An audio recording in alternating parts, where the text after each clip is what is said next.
Pemirsa, The 46 Art Fiesta of Rajayamuna kini telah memasuki tahun ketiga pelaksanaannya. Festival seni ini digelar dalam rangka memperingati hari ulang tahun SD Rajayamuna.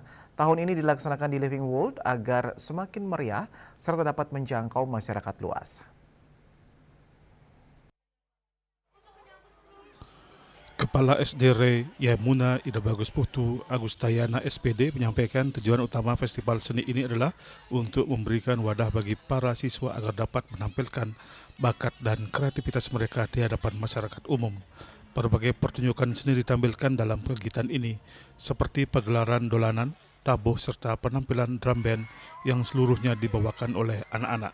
Menariknya, festival ini tidak hanya melibatkan siswa dari jenjang SD saja, tetapi juga melibatkan seluruh unit pendidikan di lingkungan Rajayamuna, mulai dari TK, SD, hingga SMP. Dengan demikian, seluruh siswa turut ambil bagian dalam memeriahkan pagelaran seni tersebut. Ia menambahkan bahwa respon dari orang tua siswa dan masyarakat terhadap kegiatan ini sangat luar biasa. Mereka memberikan apresiasi tinggi terhadap upaya sekolah dalam melestarikan dan menampilkan seni budaya melalui kegiatan festival seni. Sekolah Rajayamuna akan selalu berupaya menampilkan yang terbaik, baik untuk para alumni maupun seluruh siswa yang sedang menempuh pendidikan.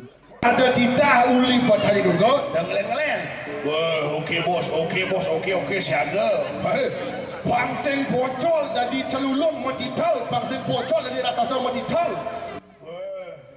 Makna budaya yang kita ingin sampaikan kepada masyarakat adalah kita harus tetap melatih dan menjunjung tinggi budaya yang telah diwariskan kepada kita agar anak-anak muda dapat senantiasa untuk melestarikan budaya agar tetap jaya kembali. Ida Bagus Putu berharap melalui kegiatan ini, para siswa dapat terus berkembang serta menumbuhkan rasa cinta terhadap budaya, khususnya budaya Bali.